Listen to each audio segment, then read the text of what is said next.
Hello. Hello. कोणीची दिसा.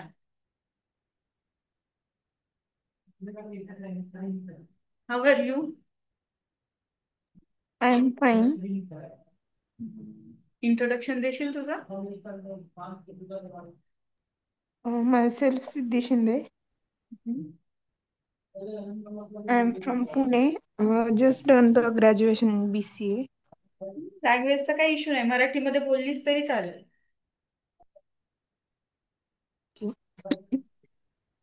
Graduation complete केलेस? हो. कुठल्या फील्डमध्ये? BCA. येस.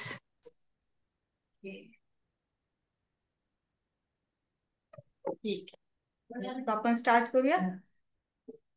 हा. तर सगळ्यात आधी मी तुला आमच्या इन्स्टिट्यूट विषयी सांगते, करिअर हब काय आहे. ठीक आहे. रिस्पॉन्स करशील थोडा काही, म्हणजे मला समजेल तू ऐकतेस म्हणून. हॅलो. हा, थोडस रिस्पॉन्स दे मध्ये मध्ये, म्हणजे मला समजेल की तू ऐकतेस म्हणून. ओके. हो हो. सो आम्ही करिअर हब टेक्नॉलॉजी 2009 पासून मी वेगवेगळे कोर्सेस ऑफर करतो. मेकॅनिकल इंजिनिअरिंगचे कोर्सेस, परत आपले IT चे कोर्सेस, प्रोग्रामिंग, BCA मध्ये पण प्रोग्रामिंग असते ना.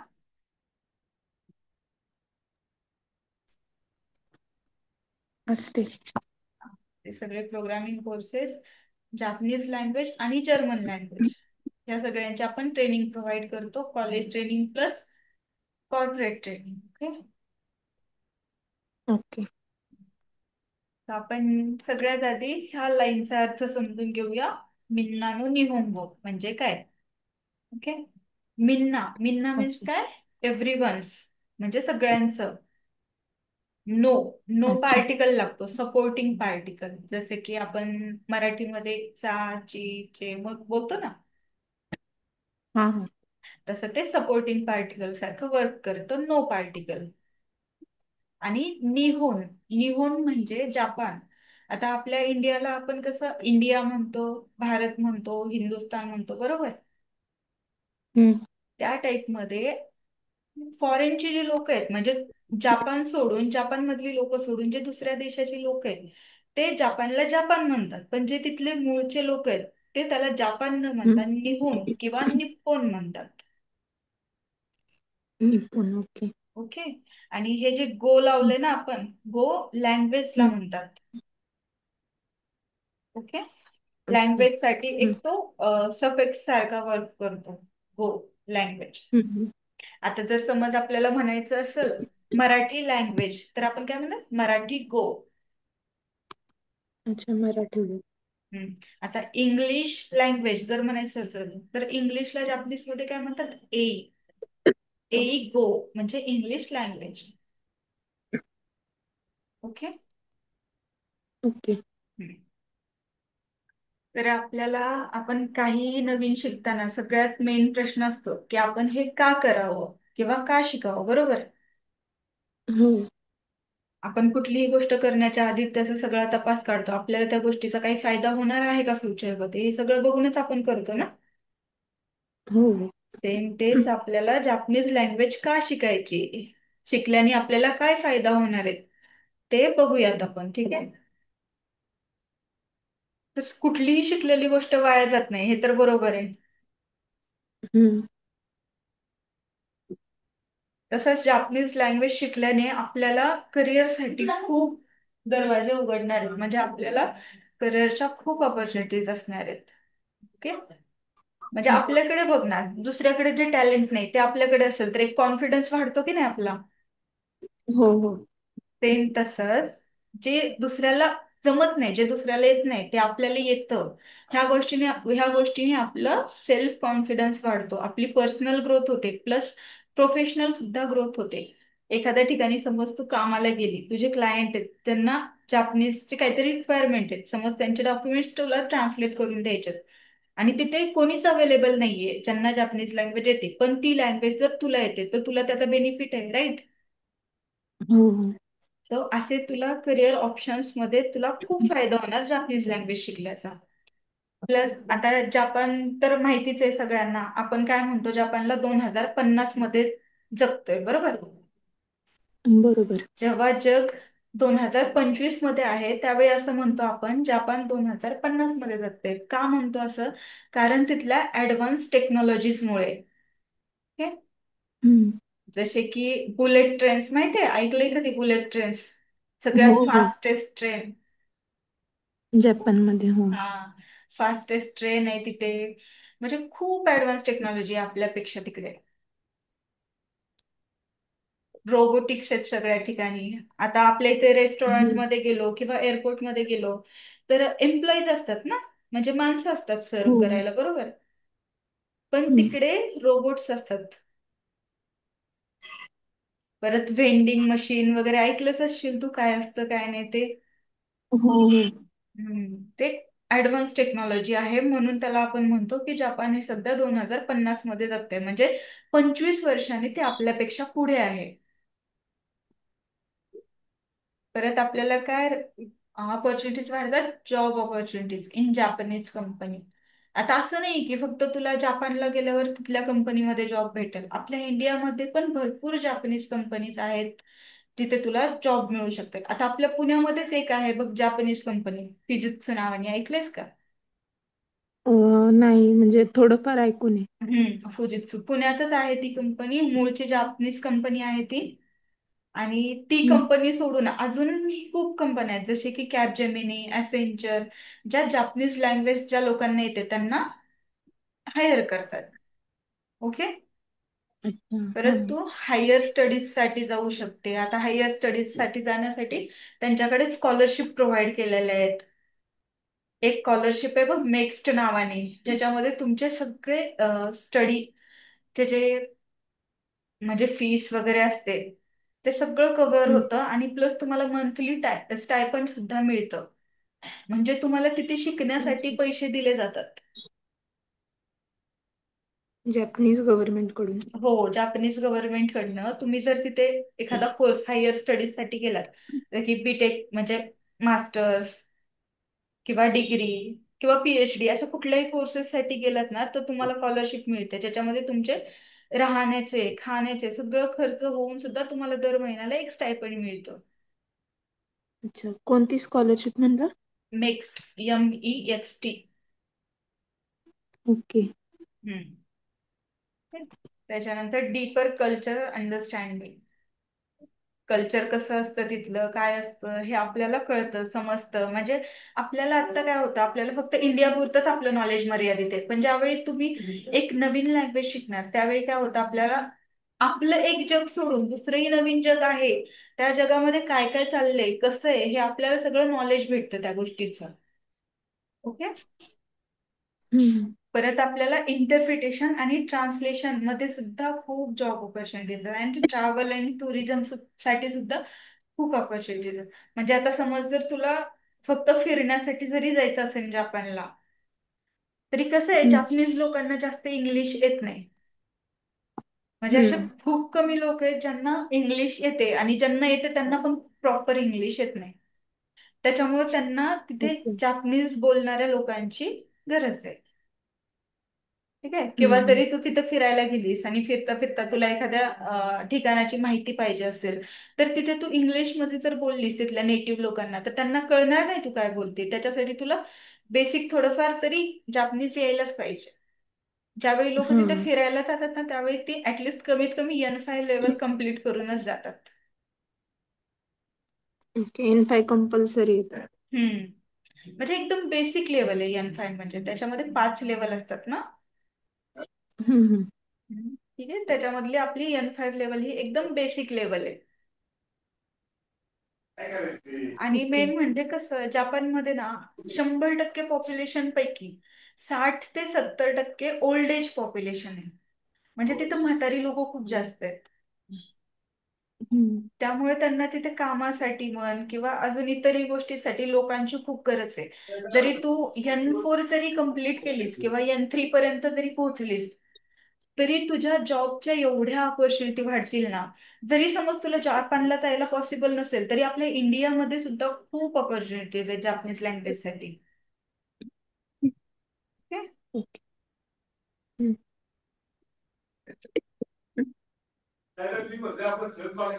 ह्या इमेजेस आहेत काही ओळखीच्या? हा, थोडाफार. हे कशाची सांग बरं. फुजित्सू माउंटन. फुजित्सु नाही, Mount Fuji. Mount Fuji. Okay. Yes. हे टुरिस्ट प्लेस आहे, सगळ्यात सुंदर ठिकाण जपानचं माउंट फुजी. हम्म? आणि हे नाही सांगता यायचं. हा, तो मॅप आहे आणि इकडचं नाही मॅप माहित. आहे, हे जपानचा मॅप आहे. ओके. आणि हे हा हा, चेरी ते ब्लूसम. नाही सांगता यायचं. चेरी ब्लूसम म्हणतात त्याला. ओके. चेरी. हा, एक प्रकारची फुलं असतात जे मार्च ते एप्रिल महिन्यामध्ये फुलतात, ब्लूम होतात ते. ओके. अक्षरशः पूर्ण जपानमध्ये पिंकिश होऊन जाते ह्या फुलांनी. हा का. हा, चेरी ब्लूझमचा फेस्टिवल असतो. खूप बाहेरून लोक येतात हे चेरी ब्लूझम बघण्यासाठी. ओके. हम्म. आणि हा तर जपानचा मॅप आहे. जपान जर म्हणलीस ना तर तू हा बेटांनी बनलेला देश आहे, म्हणजे आयलंड आहे एक. ते बघ ना, हे जपानच्या सगळ्या साईडनी पाणी आहे, समुद्र आहे सगळ्या साईडनी. ओके. हम्म. हे बघ, ही नेक्स्ट थोडीशी जपान विषयी इन्फॉर्मेशन आहे. Japan is a country of island. बेट येतो एक. हम्म? तो फेमस कशासाठी आहे? Unique blend of ancient traditions. Okay. म्हणजे ते लोक ना ट्रेडिशन खूप फॉलो करतात. जरी ऍडव्हान्स टेक्नॉलॉजी असली काही असली तरी ते ट्रेडिशनला खूप मानतात. म्हणजे अजूनही तिथले लोक ते किमोनो वगैरे वेअर करणं. ठीक. जर तू म्हणजे कंट्री साईडला जर पाहिलंस. हम्म. परत आपण कसं जेवताना खाली मांडी वगैरे घालून बसतो. हा हा. हा, तसं ते लोक पण जेवताना खालीच बसतात. मागे एक अच्छा. मीटिंग अटेंड केली होती बघ आम्ही, त्यामध्ये जापनीज क्लायंट हम्म. होते. सगळे लोक बुफे डिनर माहित असेल ना तुला, उभा राहून आपण जेवण वगैरे हो करतो. हो. पण हा त्यामध्ये जापनीज हा. लोकांची टीम 4 ते 5 जण होते, ते एका साईडला गेले आणि सगळे खाली मांडी घालून जेवत बसले. अच्छा. हा, मग ते लोक ट्रेडिशनल आहेत खूप, म्हणजे पाळतात सगळं. आणि ब्युटिफुल चेरी ब्लूझम जो आपण ही इमेज पाहिली ना, हे चेरी ब्लूझम बघण्यासाठी खूप बाहेरून लोक येतात. ओके. ओके. परत ऍडव्हान्स टेक्नॉलॉजी आहे, जसे की bullet trains, robotics, machine learning, AI, भरपूर फील्डमध्ये तुम्हाला जॉब ऑपॉर्च्युनिटीज आहेत किंवा तिथली टेक्नॉलॉजी ऍडव्हान्स आहे. आणि जपान काय, hi-tech industry third largest economy आहे. आणि जपानची करन्सी आहे येन. आपली जशी रुपी आहे ना, हम्म. हा हम्म. तशी त्यांची येन. ओके. हे इथे बघ, हम्म. दिसतंय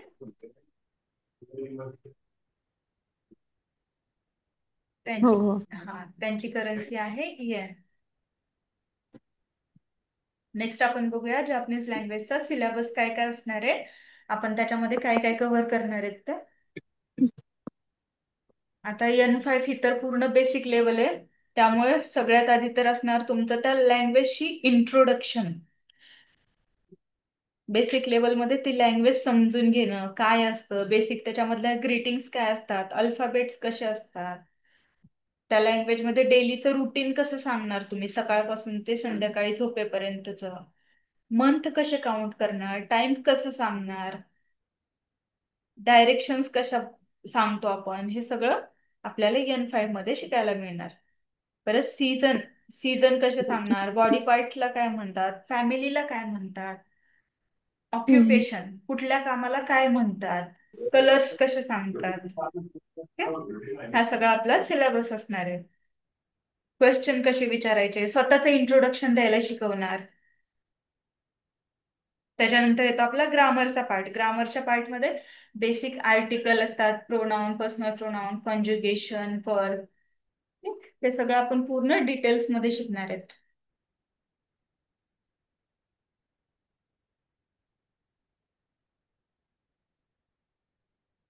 हे बघ, हे जसं आपल्या इंग्लिशमध्ये एबीसीडी असते, तसं त्यांच्यामध्ये हिरागाना आणि काताकाना हे दोन स्क्रिप्टिंगचे टाईप आहेत. हिरागाना, काताकाना आणि ह्याला म्हणतात कांजी. हे जे कॅरेक्टर्स दिसतात ना तुला इकडे, हा हा. हा, ह्या कॅरेक्टर्सला म्हणतात कांजी. हे 3 डिफरंट लँग्वेज आहेत का? लँग्वेज नाही आहेत डिफरंट. आता बघ, आपल्या मराठीमध्ये कसं असतं, मूळ अक्षर आणि व्यंजन वेगवेगळे असतात, बरोबर? हम्म. हम्म. सेम तसंच ही जापनीज लँग्वेज जी आहे ना, ह्या तिघांनी मिळून बनलेली असते. म्हणजे हिरागाना, काताकाना आणि कांजी ह्या तिघांची मिळून एक लाईन बनते. ओके. ओके. म्हणजे आपण मराठीशी का कम्पेअर करतोय, कारण जापनीज लँग्वेज ही मराठीशी, हे बघ, 70 ते 80% मिळती जुळती, त्याच्यामुळे आपण ही लँग्वेज मराठीमधून शिकवतोय. हम्म. म्हणजे तुम्हाला समजायला शिकायला ती खूप इझी जाणार. ओके. हम्म. जसं की आपले मूळाक्षर आणि व्यंजन असतात बघ, जसं आ, ई ते असतात, आणि क, ख, ग. आता आम्ही हा शब्द आपण कसा बनवलाय, मूळाक्षर आणि व्यंजन हे दोघांना मिळून बनवला ना आपण. हो. आम्ही हा एक शब्द, सेम तसंच ह्या तिघांचं मिळून आपण एक सेंटेन्स तयार करणार. हे बघ इथे बघ, हे कांजी आपली. ओके.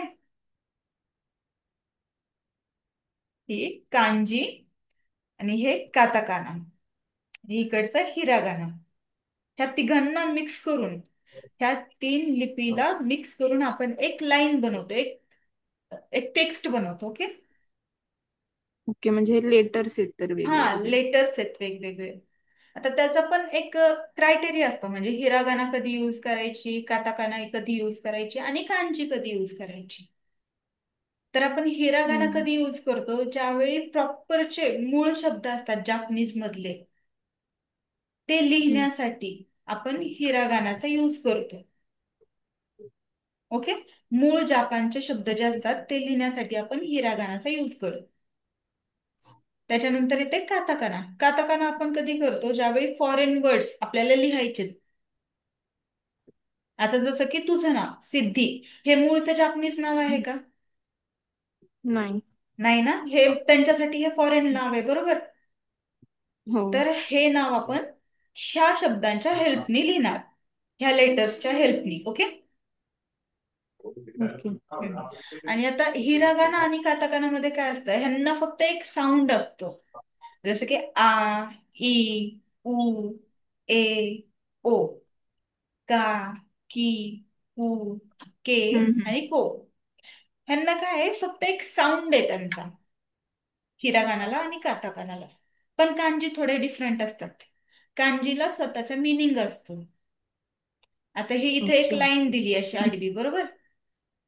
हम्म. ह्या लाईनला एक अर्थ आहे, इची आहे. इची म्हणतात ह्याला, इची. इची म्हणजे वन, एक. एक. हा. हे नी, नी म्हणजे दोन, टू. हे सान, सान म्हणजे थ्री. उए, उए म्हणजे अबो किंवा अप.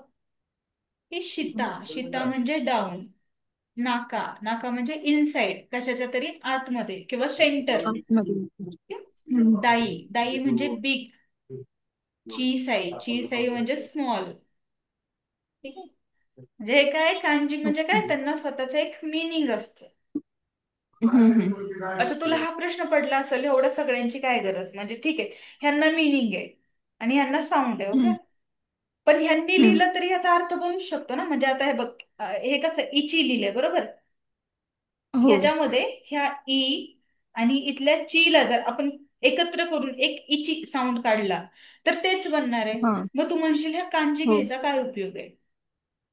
हा पण हा. काही शब्द असे असतात ज्यांचं सिमिलर सिमिलर प्रोनाऊन्सिएशन असतं. जसं आपल्या मराठीमध्ये असतं केस. एक आपण एक्झाम्पल बघूया. केस. हम्म. तर केसचे काय काय अर्थ हम्म. होतात? एक तर आपल्या डोक्यावरचे केस, बरोबर. हम्म. दुसरं काय दुसरं असतं? कोर्ट मधलं. कोर्ट केस. कोर्ट मधलं हा. अजून काय असू शकतं?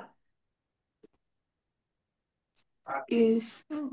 कोर्ट केस. कोर्ट सूट केस. केस असतो. Yes yes. Suit case. Court case, suit case, police case. Hmm. बरोबर. हे जे हम्म. केस बरोबर. म्हणतोय आपण, ह्यांना आता डिफरंट कसं करणार? म्हणजे एखादं हम्म. जर तू वाक्य लिहिलं तर त्याच्यामध्ये तू कसं समजणार तुला की हे केस म्हणजे कुठली केस आहे बाबा, पोलीस केस आहे एका डोक्यावरची केस आहे? तर ह्यांना डिफरन्शिएट हम्म. करण्यासाठी आपण कांजीचा यूज घेतो. ओके. अच्छा. हम्म. आता कांजीज हे मूळचे जापनीज लिपी नाहीये. जसं की हिरागाना आणि काताकाना त्यांची मूळची रायटिंग सिस्टीम आहे.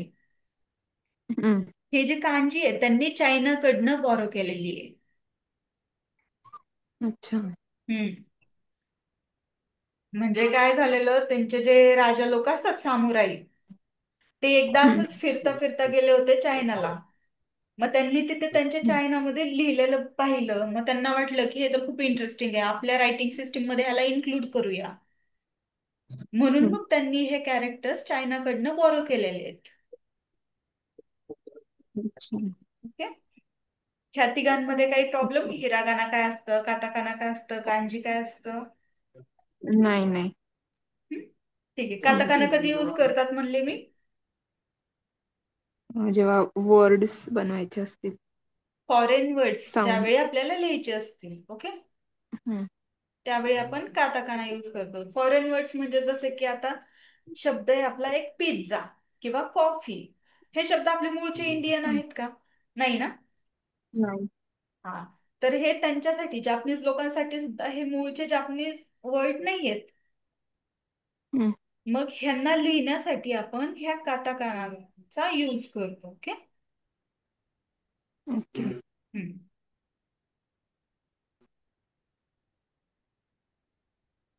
सेंटेन्स स्ट्रक्चर बघूया आपण त्याचं कसं असतं. आता इंग्लिश मध्ये कसं असतं sentence structure? Subject plus verb plus object, right. म्हणजे ओके. आपण आधी हम्म. सब्जेक्ट घेतो ज्याच्याविषयी आपण बोलतोय, आय. ओके. त्याच्यानंतर आपण हम्म. वर्ब घेतो, वर्ब. ऍक्शन वर्ब असेल किंवा कुठलाही वर्ब, तिथं आपण घेतलं लव. आणि त्याच्यानंतर काय घेतलं? ऑब्जेक्ट. I love okay. हम्म. आईस्क्रीम. असं आपलं एक सेंटेन्स स्ट्रक्चर असतं इंग्लिशमध्ये. हम्म. पण तेच जापनीज मध्ये थोडंसं उलट असतं. सब्जेक्ट आपण आधी घेतो पण त्याच्यानंतर इथं ऑब्जेक्ट आणि वर्ब मध्ये थोडासा चेंज असतो. ऑब्जेक्टला आपण अच्छा. आधी घेणार आणि वर्बला नंतर घेणार. आता हम्म. जेवढं तुला कॉम्प्लिकेटेड वाटत असेल सब्जेक्ट वर्ब ऑब्जेक्ट, हे एवढं हा हा. कॉम्प्लिकेटेड हम्म. नाहीये. जर तू ह्याला मराठीशी कम्पेअर करशील ना तर खूप हम्म. इझी आहे हे. बघ आता जापनीज मध्ये काय म्हणतो? दिसला कोरे. दिस हे काय? एक सब्जेक्ट आहे. ठीक हा. आहे. त्याच्यानंतर आपण लावलं वा. कोरे वा. वा एक पार्टिकल आहे म्हणजे ते काय करते? सपोर्ट करते कोरेला. दिस इज हा हा. म्हणल्यासारखं. ओके. हा. कोरे वा. इसू. इसू म्हणजे चेअर. आता चेअर काय आहे? एक ऑब्जेक्ट आहे ना. हम्म. कोरेवा इसू देस. देस म्हणजे आहे, एक फुल स्टॉप म्हणल्यासारखं आपण यूज करतो देसला. हम्म. आता ह्याला जर मराठीतून बघायचं म्हणलं तर आपण कसं बोलतो? ती खुर्ची आहे. हो. सेम तसंच कोरेवा इसू देस. सिमिलर. हो. हा. हम्म. खूप सिमिलर आहे. त्याच्यामुळे त्याला इंग्लिशशी न कम्पेअर करता तू मराठीशी कम्पेअर करून बघ, खूप इझी आहे. हम्म. ती खुर्ची आहे. कोरेवा इसू देस. ठीक आहे. आणि हे तिन्ही रायटिंग सिस्टीमला एकत्र केलेलं आहे. त्याच्याने सेंटेन्स बनतं. हे फक्त शो केलंय. काय लिहिलंय हे? कोन्निचिवा. हॅलो. वाताशी नो नमाए वा रिसू देस. Hello, my name is Liz. हे बघ, हे जे कॅरेक्टर दिसते ना तुला, हम्म. हे कांजी आहे. हे कांजी. आणि हे कांजी आहे. आणि हे बाकीचं जे दिसते हे हे हिरागाना. हम्म. आणि हे जे लिहिलंय लीस, हे नाव आहे ना त्यांचं, तर हे लिहिले हम्म. काताकानामध्ये आपण, कारण हे मूळचं जापनीज नाव नाही. ओके. सेंटेन्स स्ट्रक्चर समजलं कसं असतं? हो हो. आपण थोड्याशा ग्रीटिंग्स बघूया जॅपनीज मध्ये. ठीक आहे. तो कोन्निचिवा. कोन्निचिवा म्हणजे हॅलो. ओहायो गोजायमस. ओहायो गोजायमस म्हणजे गुड मॉर्निंग. ओयासुमी नासाई. ओयासुमी नासाई म्हणजे गुड नाईट. कोनबानवा. कोनबानवा म्हणजे गुड इव्हिनिंग. सायोनारा. सायोनारा म्हणजे गुड बाय. हाजिमे मास्ते म्हणजे नाईस टू मीट यू. ज्यावेळी आपण फर्स्ट टाइम कोणाला भेटतो त्यावेळी आपण हाजिमे मास्ते यूज करतो. त्यानंतर आरिगातो गोजाईमस. आरिगातो गोजाईमस म्हणजे थँक्यू. तर जपानचे लोक पोलाईट असतात बरं का, खूप पोलाईट असतात. काही जरी झालं ना तरी अरिगातो गोजायमस सारखं म्हणत असतात. सारखं ओके. एकमेकांना थँक्यू म्हणतात. खूप पोलाईट असतात ते लोक. त्यांच्या पोलाइटनेस साठी सगळे त्यांना ओळखतात.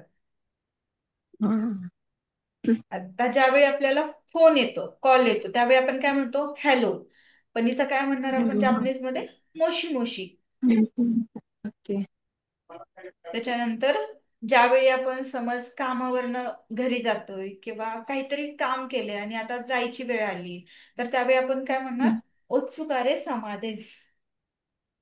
ओक्सुतारी समादेश. हाय, ओत्सुकारे समादेस म्हणजे thanks for your hard work. Next असतं सुमिमासेन. सुमिमासेन म्हणजे एक्सक्यूज मी.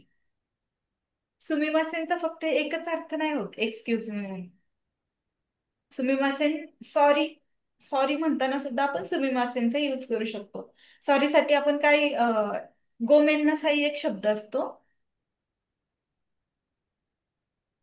आणि सुमिमासेन. सुमिमासेन म्हणजे एक्सक्यूज मी सुद्धा आणि सॉरी सुद्धा. सॉरी पण. ओके. म्हणजे समज आता रेस्टॉरंट मध्ये बसलोय आपण आणि आपल्याला कोणाला कोणाला तरी बोलवायचे ऑर्डर देण्यासाठी, वेटरला वगैरे बोलवायचे. तर त्यावेळी आपण काय म्हणतो, सुमिमासेन. ओके. तर त्यावेळी आपण अटेन्शन ग्रॅब करण्यासाठी सुमिमासेन हे यूज करू शकतो. किंवा ओके. चालता चालता आपला कोणाला धक्का लागला त्यावेळी आपल्याला त्याला सॉरी म्हणायचे. सुमिमासेन असं बोलतो आपण. ओके. ओके. नेक्स्ट एक तर इत्तेकिमस. इत्तेकिमस म्हणजे आय एम गोईंग, मी जात आहे. पण हे इत्तेकिमस कधी वापरतात, ज्यावेळी घरातून बाहेर पडताना. आपण घरातून बाहेर पडताना बोलतो ना आईला, येते गाई. त्या टाईप मध्ये इत्तेकिमस, घरातून बाहेर पडताना. थोड्या वेळासाठी बाहेर जाऊन रिटर्न येणार आहे त्यावेळी आपण म्हणतो इत्तेकिमस. त्याच्यानंतर इत्तेराशाई. घरातला माणूस जाणाऱ्या व्यक्तीला म्हणणार इत्तेराशाई म्हणजे हॅव अ नाईस टाईम. जसं आपण मराठीमध्ये म्हणतो काळजी घे किंवा नीट जा, त्या टाईप मध्ये इत्तेराशाई. त्याच्यानंतर ओनेगाईशिमस. प्लीज म्हणायचे, तुला एखाद्याला रिक्वेस्ट करायची आहे त्यावेळी आपण यूज करणार ओनेगाईशिमस. परत हा जो व्यक्ती घराच्या बाहेर गेला इत्तेकिमस म्हणून, तो रिटर्न आल्यावरती काय म्हणणार, घरात आल्या आल्या तदाईमा म्हणजे आय एम होम. दाईमा. तदाईमा म्हणजे आय एम होम. नेक्स्ट ओकाएरी. घरातला माणूस आता आलेल्या माणसाला म्हणणार ओकाएरी, वेलकम बॅक. हे काही म्हणजे त्यांचे एक रूल्स आहेत, एटिकेट आहेत, म्हणजे ते फॉलो करतात प्रत्येक जण घरातून. तो कितीही मोठा व्यक्ती असू दे किंवा लहान असू दे, घरातून बाहेर जाताना इत्तेकिमस बोलणार, घरात आल्यावर तदाईमा बोलणार. जरी घरात कोणी नसलं तरी सुद्धा ते घरी आल्यावर तदाईमा स्वतःचे स्वतः म्हणतात. ओके. ते ओकायरी ओके. म्हणजे वेलकम बॅक. बाहेर गेलेला व्यक्ती घरी परत आल्यावरती त्याला म्हणणार. नंतर योरोशिकू ओनेगायशिमस म्हणजे प्लीज ट्रीट मी वेल. आता समज एखाद्या ठिकाणी तू नवीन आहेस, तू इंट्रोडक्शन वगैरे दिले आणि तू तिथे नवीन आहेस आणि तुला त्यांना म्हणायचंय की फ्युचरमध्ये म्हणजे काळजी घ्या किंवा माझ्याकडनं काही चुकलं तर मला हेल्प करा, मला चांगलं ट्रीट करा, असं ज्यावेळी आपल्याला बोलायचंय त्यावेळी आपण म्हणतो योरोशिकू ओनेगायशिमस. योरिशिकुगो. ओके. योरुशिकू ओनेगायशिमस. ओके. योरुशिको ओगेमायोस. ओके. ओनेगाईशिमस. ओनेगायशिमास. हाय. योरुशिको ओनेगाईशिमस. नेक्स्ट येतं ओगेंकी देस का, म्हणजे हाऊ आर यू. आणि त्याच्या रिप्लाय मध्ये आपण म्हणतो गेंकी देस, मीन्स आय एम फाईन किंवा आय एम गुड. ठीक आहे. हम्म. अशी कुठली ग्रीटिंग्स आहे का जी तुला समजली नाही, परत सांगायची आहे? नाही नाही समजलं. ओके. नेक्स्ट बघूया आपण एक्झाम पॅटर्न कसा असतो. एक्झाम एकच असते पण त्याचे 3 सेक्शन असतात. एक असते ओकॅबलरीचा, एक असते ग्रामर आणि रीडिंग, आणि लास्ट असते लिसनिंग. ओके. स्पीकिंग आणि रायटिंग नसते. स्पीकिंग आणि रायटिंग नसते. ओके. नसते, फक्त ओकॅबलरीचा एक पेपर असतो ज्याच्यामध्ये शब्द असतात ज्याचा कांजीमध्ये मिनिंग शोधायचा, किंवा कांजी असतात ज्याचा हिरागानामध्ये मिनिंग शोधायचा. ते असते 20 मिनिटासाठी. 20 मिनिटाची पहिली व्होकॅब्लरीची एक्झाम झाल्याच्या नंतर तुम्हाला एक 10 ते 15 मिनिटाचा ब्रेक मिळणार. त्याच्यानंतर दुसरी हम्म. एक्झाम स्टार्ट होणार, ग्रामर आणि रिडिंगची. म्हणजे अच्छा. कॉम्प्रिहेन्शन टाईप असतं. आपण इंग्लिशमध्ये जसं पॅसेज वगैरे रीड करतो, त्याच्यानंतर त्याच्या क्वेश्चन्सचे आन्सर करतो. हम्म? हम्म. त्या टाईपमध्ये असणार ग्रामर पॅटर्न. आणि त्याच्यानंतर असतं लास्ट चोक्काई. चोक्काई म्हणजे लिसनिंग. हे असतं 30 मिनिटासाठी. एक अच्छा. रेकॉर्डिंग असते तुमच्या हॉलमध्ये, एक टेप लावतात, तो तुम्ही ऐकायचा आणि करेक्ट आन्सरला फिल करायचं, राऊंड करायचे असतात. तुम्हाला काही लिहायचं नसतं पेपरमध्ये. म्हणजे एमसीक्यू राहतो का हा, सगळं? एमसीक्यू टाईप असतं. 4 ऑप्शन असतात, जे ऑप्शन करेक्ट आहे त्याला असं राऊंड असतं, ते पूर्ण गोल भरायचा तो भरायचं. पेन्सिलनी. ओके. सगळं पेन्सिलनी करायचं, पेनाची काही गरज नसते. अख्खा पेपर तुमचा पेन्सिलनीच. पेन्सिल कसं? हो, पेन्सिल म्हणजे असते आपण ना आता आपली. कोणत्याही पेपरला गेलो गव्हर्नमेंट, हम्म. आपण पेननीच फिल करतो ना सर्कल, मग हा, पेन्सिलने कसं? पण जापनीज लँग्वेजचं थोडं वेगळं आहे. तुम्हाला पेन अलाउड नसतो. एक्झामला जाताना 2 पेन्सिल, 2 इरेझर, शार्पनर हे सोबत घेऊन जायचं असतं. नाव सुद्धा पेपरवर पेन्सिलनीच टाकतो. पेन युजच नाही करायचं का नाही, म्हणजे एक्झाम पेन मध्ये? यूजच नाही करायचा. ओके. अच्छा. आता ही पण टोटल म्हणजे एक्झाम. हा, बोल बोल. आपण पेन यूज करतो ना म्हणजे नॉर्मल, मग पेन्सिलच असं का हा, म्हणलं? पेन्सिलच असते रे, त्यांची एक सिस्टीमच आहे ती. ओके. ओके. म्हणजे एक त्यांचं ते ठरलेलंच आहे, ठराविक. आमची JLPTची एक्झाम तुम्ही फक्त पेन्सिलनीच देऊ शकता. अच्छा. हम्म. तर ही एक्झाम टोटल असते 180 मार्काची, 180 मार्क्सची. ओके. त्यामधला हम्म. प्रत्येक सेक्शन किती मार्कचा असतो? 60 मार्कचा. व्होकॅब्लरी 60 मार्कची, ग्रामर 60 मार्काचं, आणि तुमचं लिस्निंग 60 मार्काचं. पण ह्या 60-60 ओके. मार्कापैकी तुम्हाला प्रत्येक सेक्शन मध्ये पास व्हायला लागतं. असं नाही की ओव्हरऑल तुम्ही पूर्ण टोटल पासिंग आहे तुमची 80 मार्काला. असं नाही हा. की ह्या दोघांमध्ये जास्त घेतले आणि याच्यामध्ये कमी घेतले तर टोटल माझे 80 झाले तर मी पास होईल. असं नाही होणार. तुम्हाला प्रत्येक सेक्शन मध्ये पासिंग मार्क असतात. हे बघ, प्रत्येक सेक्शन मध्ये पासिंग क्रायटेरिया आहे 38चा. म्हणजे ह्याच्यामध्ये 60 पैकी 38 पाहिजे, याच्यामध्ये 60 पैकी 38 पाहिजे, आणि फक्त लिस्निंग मध्ये कमी असतं. लिस्निंग मध्ये 60 पैकी 19 पाहिजे. अच्छा. लिस्निंग मध्ये थोडस तुम्हाला कन्सेशन दिलेलं आहे. लिस्निंग मध्ये 38 न घेता तुम्हाला 19 पडले तरी तुम्ही पास व्हाल. आपण आता याचं टोटल किती झालं? 57 झालं, बरोबर, 57. हम्म. हा, पण तुम्हाला ओव्हरऑल पासिंग मार्क किती आहेत? 80. 80. हम्म. मग त्याच्यासाठी जरी तुम्ही प्रत्येक सेक्शन मध्ये पास झालात तरी तुम्हाला ओव्हरऑल पासिंग साठी तुम्हाला जास्त स्कोर करायला लागतो. ओके. हम्म. एक्झाम पॅटर्न मध्ये काही प्रॉब्लेम? एकच अं, एक्झाम असते, 3 माझ्या सेक्शन. हा, बोल. ओके. हा सांगा तुम्ही, मग सांगते मी. काय नाही, एकच एक्झाम असते, 3 सेक्शन असतात. प्रत्येक पेपरचा थोडा वेगळा टाइम आहे. व्होकॅब्लरी 20 मिनिट, ग्रामर 40 मिनिट, आणि लिसनिंग 30 मिनिट. प्रत्येक पेपरच्या मध्ये 10 मिनिटाचा ब्रेक मिळतो. हम्म. ओके. विचार काय म्हणतस? माझ्या क्लासमेटने दिली होती ना एक्झाम, तर त्यामध्ये जो तुम्ही सांगितलं ना की सेक्शन मध्ये प्रत्येक 38 पाहिजेत आता, हा हा तेव्हा 19 पण चालत होते ना म्हणजे. हा. आता क्रायटेरिया चेंज होत राहतो ना सारखं. ओके, आता चेंज हम्म. झालंय का तर? हा. अच्छा, ठीक आहे. ठीक आहे. हा हा. आता बघूया आपण टेस्ट काय असतात, कुठल्या कुठल्या टेस्ट देता येतात. तर आपल्या इंडियामध्ये म्हण किंवा ओव्हरऑल सगळीकडेच जापनीज लँग्वेजच्या दोन टेस्ट कंडक्ट होतात, एक तर JLPT आणि नॅट. नॅट एक्झामला एक व्हॅलिडिटी असते 5 वर्षाची, त्याच्यानंतर ते एक्सपायर होतं. पण JLPT ला तसं काही नाही, तुम्ही एकदा दिली ना ती कायम व्हॅलिडच असते. ओके. हम्म. आता ही JLPT एक्झाम एका वर्षामध्ये 2 वेळा कंडक्ट होते, एक जुलैमध्ये आणि एक डिसेंबरमध्ये. आता हम्म. आपण जी बॅच स्टार्ट करणार आहे ती आपण डिसेंबरसाठी, डिसेंबरचं टार्गेट ठेवून स्टार्ट करणार आहे. वाटलं तर तुम्ही त्याच्या आधी नॅट एक्झाम सुद्धा देऊ शकता. नॅट एक्झाम ही एका वर्षामध्ये 6 वेळा कंडक्ट होते, म्हणजे दर 2 महिन्याला नॅट एक्झाम तुम्ही देऊ शकता. जर समज तुला असं वाटलं जापनीज लँग्वेजचा नाही, माझी सगळी प्रिपरेशन झाली, मला सगळं येतंय, मला N4 लेवल म्हणजे ऍडव्हान्स लेवल लवकर स्टार्ट करायची आहे, तर तू असं करू शकते. हम्म. जापनीज N5चा सगळा स्टडी कम्प्लीट झाल्याच्या नंतर नॅट एक्झाम द्यायची आणि लगेच JLPT N4 साठी प्रिपेअर करून मग डिसेंबरमध्ये N4 ची एक्झाम द्यायची.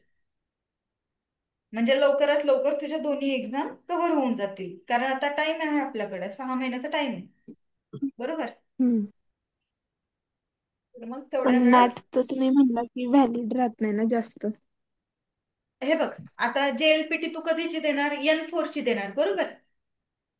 हम्म. आणि नॅट कुठली दिली? N5 ची देणार, बेसिक लेवलची. मग जर समज तुझ्याकडे ऍडव्हान्स लँग्वेजचं सर्टिफिकेट असेल तर तुला बेसिकचं कोणी विचारेल का? नाही. हा, मग जरी हे तुझं नॅटचं N5चं एक्सपायर जरी झालं पुढे पुढे चालू, तर तुझ्याकडे ऍडव्हान्सचं सर्टिफिकेट आहे ना N4. अच्छा, असं म्हणताय का तुम्ही की नॅटची N5 आणि JLPT ची N4 असं? हा. ओके. हम्म. त्याच्या लेवल्स माहित आहेत तुला? 5 लेवल असतात. JLPT N5 एकदम बेसिक, हम्म. त्याच्यानंतर असते N4, नंतर N3, नंतर N2 आणि N1. हम्म. हा. N1 एकदम ऍडव्हान्स. N1 जर तुम्ही शिकलात तर असं म्हणता येईल की तुम्हाला नेटिव्ह नेटिव्ह झालात तुम्ही तिथले, म्हणजे तिथल्या मूळच्या लोकांसारखं तुम्हाला बोलता येतंय. हम्म. N2 म्हणजे काय? Business level. एखाद्या तुम्ही मीटिंग मध्ये बसलात, कॉर्पोरेट मीटिंग किंवा अजून कुठली मीटिंग, तर त्यावेळी तुम्ही न अडखळता बोलू शकता. हम्म. त्याच्यानंतर असते N3 म्हणजे इंटरमिडिएट, ज्याच्यामध्ये तुम्ही डेलीचं कन्व्हर्शन करायला एबल होता, जापनीज लोकांशी बोलू शकता तुम्ही थोडंफार तुमच्या डेली लाईफ विषयी, म्हणजे जास्त तुम्हाला अडखळायची गरज नाही. आणि N4 आणि N5 हे झाले बेसिकच. हो. ओके.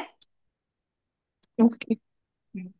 हे बघ, दोन्ही एक्झाम मध्ये काही डिफरन्स नाही. JLPT मध्ये आणि नॅट मध्ये सगळं सेम आहे. एक्झाम पॅटर्न, त्याचा सिक्वेन्स पण सेम आहे. व्होकॅब्लरी, ग्रामर, रीडिंग तेच असतं सगळीकडे. प्रत्येक एक्झाम तेवढ्याच टायमाची आणि मध्ये मध्ये ब्रेक सुद्धा असतो. हम्म? हम्म.